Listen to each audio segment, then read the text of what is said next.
Aqui estamos novamente para darmos sequência à leitura do livro O Consolador, que é o Espiritismo, na sua feição de consolador prometido pelo Cristo, com aspecto científico, filosófico e religioso, explicado por Emmanuel durante estudos com Chico Xavier.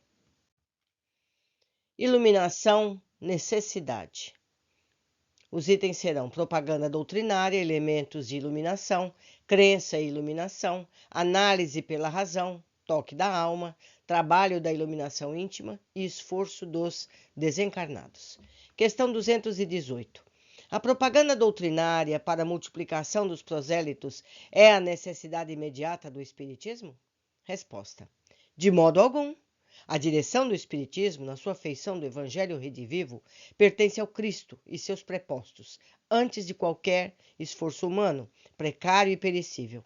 A necessidade imediata dos arraiais espiritistas é a do conhecimento e aplicação legítima do Evangelho, da parte de todos quantos militam nas suas fileiras, desejosos de luz e de evolução. O trabalho de cada uma na iluminação de si mesmo deve ser permanente e metodizado. Os fenômenos acordam o espírito adormecido na carne, mas não fornecem as luzes interiores, somente conseguidas à custa de grande esforço e trabalho individual. A palavra dos guias e mentores do além ensina, mas não pode constituir elemento definitivo de redenção, cuja obra exige de cada um sacrifício e renúncia santificantes no laborioso aprendizado da vida. Então, olhem aqui, meus amigos, o que nos diz Emmanuel. A gente não deve se fixar nos fenômenos. Nós precisamos evangelho.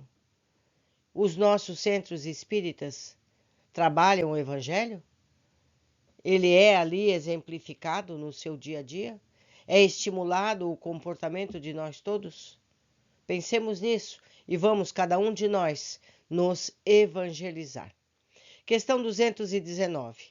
Nos trabalhos espiritistas, onde poderemos encontrar a fonte principal de ensino que nos oriente para a iluminação? Resposta: poderemos obtê-la, mas as mensagens de nossos entes queridos, ou apenas com o fato de guardarmos o valor da crença no coração? Resposta: numerosos filósofos hão compreendido as teses e conclusões do Espiritismo no seu aspecto filosófico, científico e religioso. Todavia, para a iluminação no íntimo, só tendes no mundo o Evangelho do Senhor, que nenhum roteiro doutrinário poderá ultrapassar. Quer dizer, está repetindo o que nós lemos na questão anterior.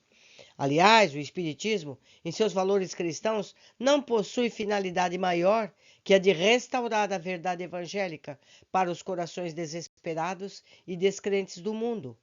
Teorias e fenômenos inexplicáveis sempre houve no mundo.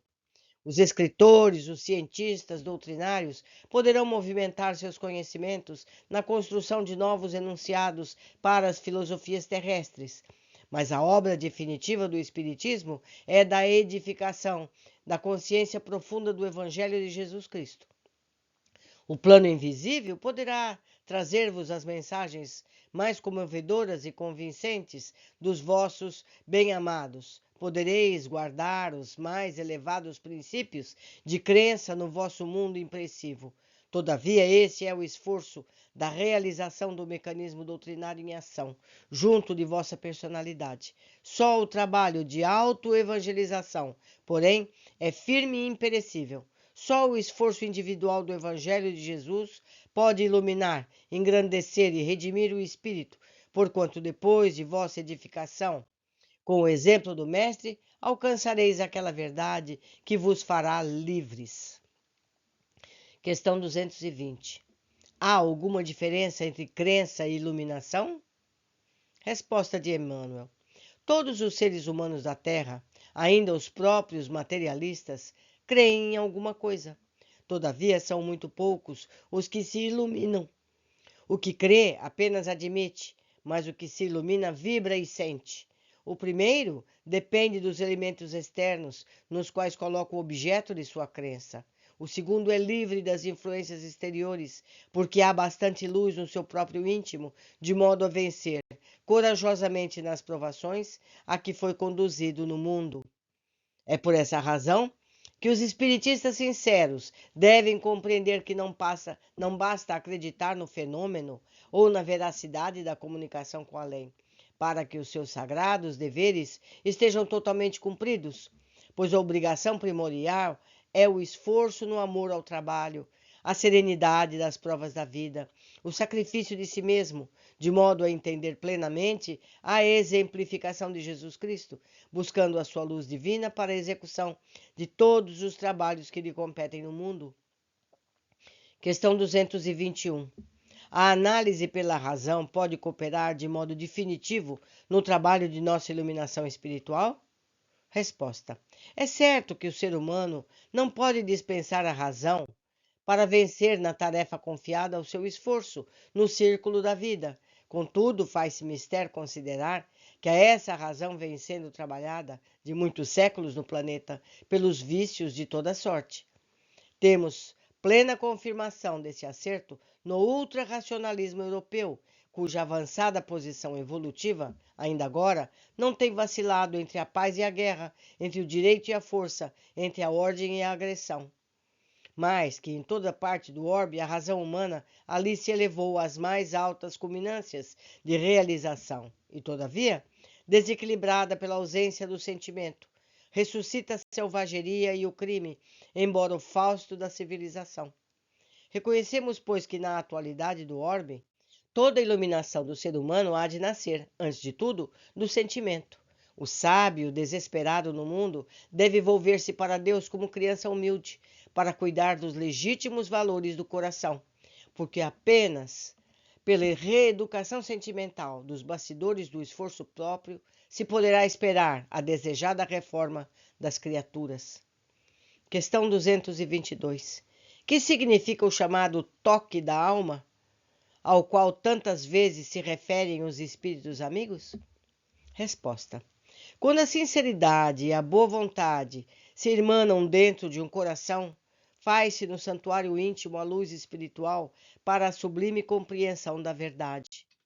Esse é o chamado toque da alma, impossíveis para quantos perseverem na lógica convencionalista do mundo ou nas expressões negativas das situações provisórias da matéria em todos os sentidos.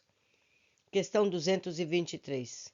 Há tempo determinado na vida do ser humano terrestre para que possa ele entregar com mais probabilidades de êxito ao trabalho de iluminação? Resposta: a existência na Terra é um aprendizado excelente e constante. Não há idade para o serviço de iluminação espiritual. Os pais têm o dever de orientar a criança desde os seus primeiros passos no capítulo das noções evangélicas, e a velhice não tem o direito de alegar o cansaço orgânico em face desses estudos de sua necessidade própria. É certo que as aquisições de um velho em matéria de conhecimentos novos não podem ser tão fáceis como as de um jovem, em função da sua instrumentalidade sadia, fisicamente falando. Os seres humanos mais avançados em anos têm, contudo, a seu favor, as experiências da vida, que facilitam a compreensão e nobilitam o esforço da iluminação em si mesmos, considerando que se a velhice é a noite, a alma terá o amanhã do futuro, a alvorada brilhante de uma vida nova. Questão 224. As almas desencarnadas continuam igualmente no serviço da iluminação de si próprias? Resposta: nos planos invisíveis, o espírito prossegue na mesma tarefa abençoada de aquisição dos próprios valores, e a reencarnação no mundo tem por objetivo principal a consecução desse esforço. Estamos em eterna evolução, meus amigos. A evolução é inexorável, não dá para parar. Mesmo aqueles que pensam que podem estacionar, isso não é possível. Por hoje ficamos por aqui. Aguardo a todos no capítulo seguinte. Abraços.